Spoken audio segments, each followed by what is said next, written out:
दीवार के पीछे का राज। शहर के किनारे एक प्रासरार दीवार थी, जिसके बारे में कहा जाता था कि जो कोई उसके अंदर गया कभी वापस नहीं आया।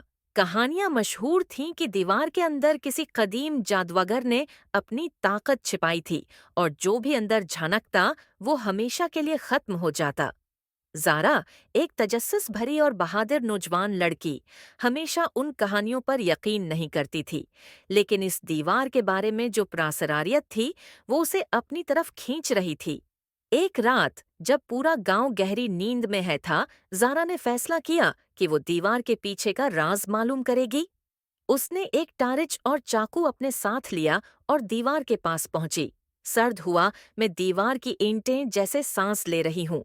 ज़ारा ने टूटे हुए सुराख से झांका तो अंदर एक अजीब मंजर था।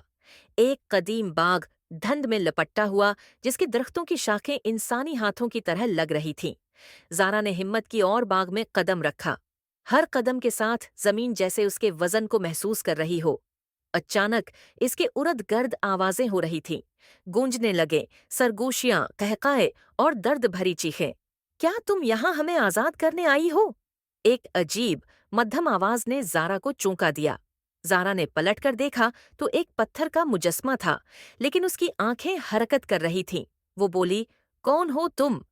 हम वो बदकिस्मत हैं जो इस दीवार के राज को जानने आए थे। अब तुम भी हमारी तरह फंस चुकी हो। ज़ारा खौफजदा हो गई, लेकिन उसका तजस्सुस इसे आगे ले गया।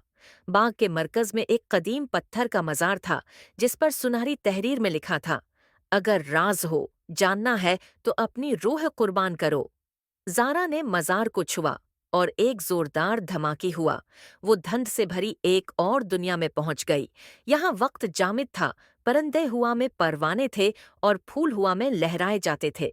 हवा में रखे हुए थे और हर चीज पर अजीब सी स्याही छाई हुई थी। सामने एक साया नजर आया। ये एक कदीम जादूगर था जो अपनी शक्ल बदल रहा था। तुमने मेरी दुनिया में कदम रखा है ज़ारा, जादूगर की आवाज गूंजी। अब या तो मेरी खिदमत करो या हमेशा के लिए उन मुजस्समों का हिस्सा बन जाओ।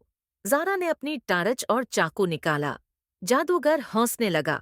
ये दुनिया की रोशनी और हथियार मुझ पर असर नहीं करते। लेकिन ज़ारा ने मजार पर किंदा निशानात को गौर से देखा।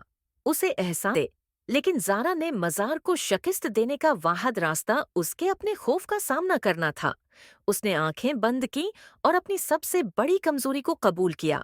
जैसे ही वो ऐसा करती गई, रोशनी का एक गोला उसके उर्द गर्द फैलने लगा। जादूगर की चीखों के साथ वो दुनिया लरजने लगी। ज़ारा ने मजार पर हाथ मारा और दुनिया टूटने लगी। वो दोबारा बाग में वापस आ गई, लेकिन हर चीज जल रही थी। ज़ारा बेमुश्किल दीवार से बाहर निकली। इसके जिस्म पर अजीब निशान थे, जैसे किसी कदीम जबान के अल्फाज इसकी जल्द पर कुंदा हो गए हों। गांव वापस पहुंचने के बाद उसने खुद को आईने में देखा। उसकी आंखें चमक रही थीं और उसकी आवाज में एक ताकत आ चुकी थी। ज़ारा ने खुद से वादा किया कि वो दोबारा दीवार के राज का सामना करेगी, लेकिन इस बार तैयारी के साथ। कहानी खत्म नहीं हुई थी। दीवार का राज अभी बाकी था।